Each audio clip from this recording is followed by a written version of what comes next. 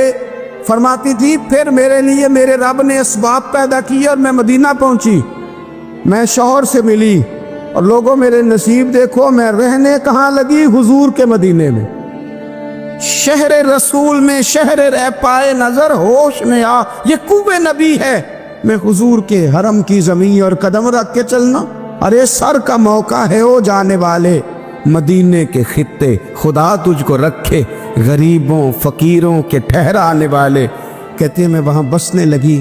آپ فرماتی ہیں مسلمانوں، شاید مجھ سے زیادہ تکلیف کسی نے نہ سہی ہو، پر دیکھو 1 سال پورا میں تکلیف میں رہی، اور جب میرا صبر سال کو پہنچا، صبر کی عمر 1 سال ہوئی، تو پھر رب نے بندوبست کیا، پھر میرے گھر والے بھی نرم ہو گئے، سسرال والے بھی نرم ہو گئے، رب نے میرے آنے جانے کے لیے ایک بندے کا بندوبست بھی فرما دیا، پھر میرا شوہر تک بھی میں پہنچ گئی، مجھے مدینہ تو رسول بھی نصیب ہوا۔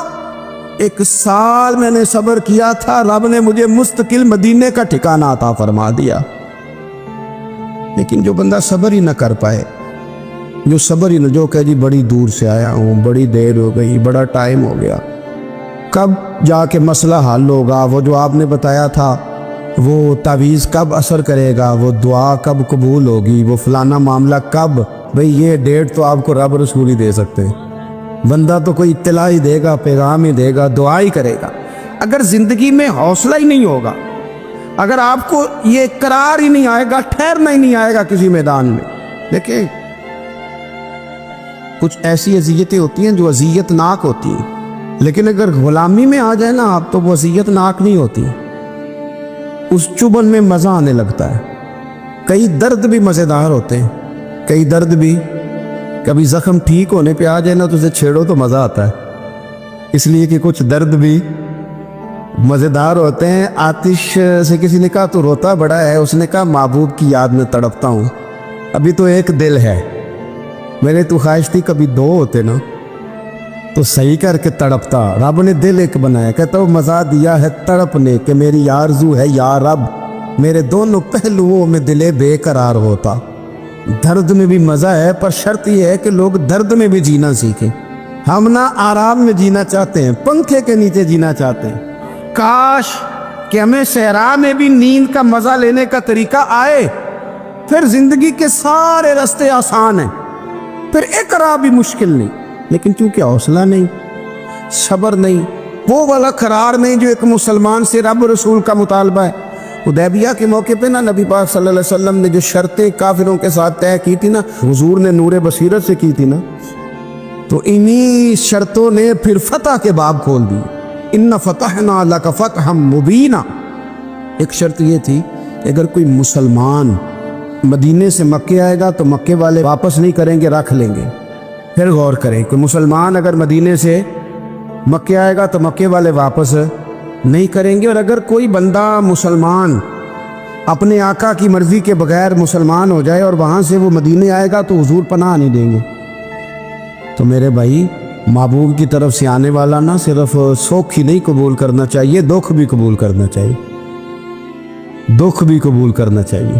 ہمارا یہ مسئلہ ہے کہ ہم نہ میٹھی میٹھی کے قائل ہیں، کڑوی کڑوی کے قائل نہیں۔ اگر وہ کبھی دکھ دینا تو محبوب کا دکھ بھی سکھ سمجھ کے قبول کرو۔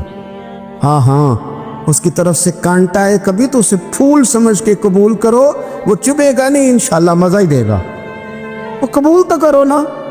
تو اب حضرت ابو بصیر رضی اللہ تعالیٰ عنہ ایک صحابی تھے، ایک تو حضرت ابو جندل رضی اللہ تعالیٰ عنہ تھے نا، تو وہ تو حدیبیہ میں آ گئے، حضور مجھے لے جائیں، تو نبی پاک نے فرمایا میں نے وعدہ کر لیا ہے، ان کو بھی حضور نے واپس بھیج دیا۔ اور یہ بیچارے نا اپنے آقا کی جیل توڑ کے مکے سے بھاگ کے مدینے آئے، یا رسول اللہ مجھے قبول کر لے، میں بھاگ آیا ہوں، وہ بڑا ظلم کرتے ہیں، مارتے ہیں، تکلیف دیتے ہیں۔ وہ آئے تو ادھر سے نا اس کے مالک نے ایک دو بندے بھی بھیج دیے رکا دے کے کہ یا رسول اللہ آپ کا تو وعدہ تھا کہ آپ بندہ رکھیں گے نہیں۔ یہ آئے اور رکا بھی آ گیا۔ اب ذرا منظر کو سمجھیں۔ ہمارا تو یہ مسئلہ ہے کہ کہتے ہیں کہ میری 99 باتیں مانی ہیں، ایک نہیں مانی، لہذا میرا تعلق ہی کوئی نہیں۔ لیکن یہاں کیا کیفیت ہے؟ بندہ رو رہا ہے، تڑپ رہا ہے، حضور میں مار سے بچتا ہوا آیا ہوں، جیل توڑ کے آیا ہوں، مجھے قبول کر لیں۔ ادھر رکا آ گیا کہ آپ کا وعدہ تھا رکھیں گے نہیں۔ اب یہ کتنا مشکل مسئلہ ہے، لیکن رسول پاک علیہ الصلاۃ والسلام نے فرمایا ابو بصیر میں نے وعدہ کیا یار تجھے واپس جانا پڑے گا۔ اوئے ہوئے ہوئے، لوگ تو کہتے ہیں نا کہ وہ پیر صاحب نے کہا تھا تو میرا کام نہیں ہوا، لہذا میری بیعت ہی گئی، چھٹی ہو گئی، ماحول ہی بڑا عجیب ہے۔ حضور نے فرمایا واپس جا، لیکن جے کر یار دے نام دا ملے مینا، پھر انہوں چولی پا لئیے، مینے نو پنجے سٹیے نا۔ جے کر یار دے نام دا، سامنے والے نے تانا سمجھ کے دیا تھا، پر یار کے نام کا تھا نا، اس نے کہا لا صحیح، سونے کے نام کا ہے نا، تانا ہوا تو کیا ہوا۔ جے کر یار دے نام دا ملے مینا، انہوں چولی پا لئیے، پنجے سٹیے نا، تے جے کر یار دے نام دی ملے سولی، پھر جھوٹا جھوٹ لئیے تے پیچھے ہٹیے نا، جھوٹا جھوٹ لئیے۔ اب لکھنے والے کا بھی اپنا انداز ہے نا، کہتا ہے یہ بھی میرے لیے جھولا ہی ہے، یہ بھی آرام کی جگہ ہی ہے، جھوٹا جھوٹ لئیے تے پیچھے ہٹیے نا۔ حضرت ابو بصیر رضی اللہ تعالیٰ عنہ سے حضور نے فرمایا واپس جانا ہے، کہ سونیا ٹھیک ہے، کوئی شکوہ نہیں، کوئی گلہ نہیں، یہ بھی میرے محبوب کا حکم ہی ہے۔ اور کیا بات ہے، میرے نبی وعدوں کے پکے ہیں، کیا بات ہے، حضور نے جو کہا کر کے دکھایا۔ کہتے ہیں میں واپس جا رہا تھا، ایک دو بندے ساتھ تھے، جب مدینے کی حد گزر گئی نا، حضور نے تو کہا تھا نا مدینے میں پناہ نہیں دینی، تو میں نے اس سے کہا یار تلوار بڑی سونی ہے، ذرا دکھانا۔ اس نے دکھائی تو ایک کی میں نے گردن کاٹ دی، دوسرا ویسے ہی بھاگ گیا، اور بھاگ کے حضور کے پاس آئے جو اس نے تو مار دیا۔ تو سرکار فرمانے لگے میں نے تو وعدہ پورا کیا تھا نا، تم سے نہیں سنبھالا گیا تو معاملہ تمہارا ہے۔ اب حضرت ابو بصیر رضی اللہ تعالیٰ عنہ واپس آئے، عرض کی حضور اب میرے لیے کیا حکم ہے؟ حضور نے فرمایا میاں حکم وہی ہے، مدینے میں ہم نہیں رکھ سکتے، تم مدینے میں صحابہ تھے نا، حضور کی باتوں سے خوشبو لیتے تھے، مدینے میں نہیں رکھ سکتے۔ حضرت ابو بصیر کہتے ہیں میں مدینے کی سرحد سے نکل گیا، اس جگہ چلا گیا جو نہ مکے کی ریاست میں تھا نہ مدینے کی، ایک مقام ایس تھا جہاں میٹھے پانی کے کنویں تھے، وہاں رہنے لگا۔ حضرت ابو جندل کو پتہ چلا کہ ایک نیا ٹھکانہ بن گیا، وہ بھی جیل توڑ کے آ گئے، 70 بندے آ گئے، وہاں سے قافلے گزرتے تھے کافروں کے، یہ بھی مسلمانوں کو تنگ کرتے تھے، اگر مکے سے کوئی قافلہ گزرتا تھا تو ہم نے بھی ان کو پکڑا، کافر کا مال مال غنیمت اسباب بن گیا۔ اور وہ جب قافلہ لے کے آتے تھے تو ڈرے ہوتے تھے، اور ان کو تو ستایا تھا نا، کہتے ہم نے ستایا بڑا تو ہم تو انقلابی بن گئے تھے، ہم تو رکھ لیتے نا، بڑی منت کرتے، بڑی جان مشکل سے چھڑاتے، 70 بندے ہو گئے، پھر 300 ہو گئے۔ تب وہ بصیر کہتے ہیں دنیا مدینے جاتی تھی لیکن ہم تڑپتے تھے، ہم تڑپتے تھے، روت لنگ گئی ہے پھر باہر آ دی تے اجے چٹھیاں مدینے آئیاں نہیں، ہم تڑپتے تھے کہ یار کوئی موقع ملے، روز رات کو روتے تڑپتے۔ 300 انقلابیوں کا جتھا صبر سے بیٹھا ہے مدینے کی سرحد پہ، اندر آنے کی اجازت نہیں،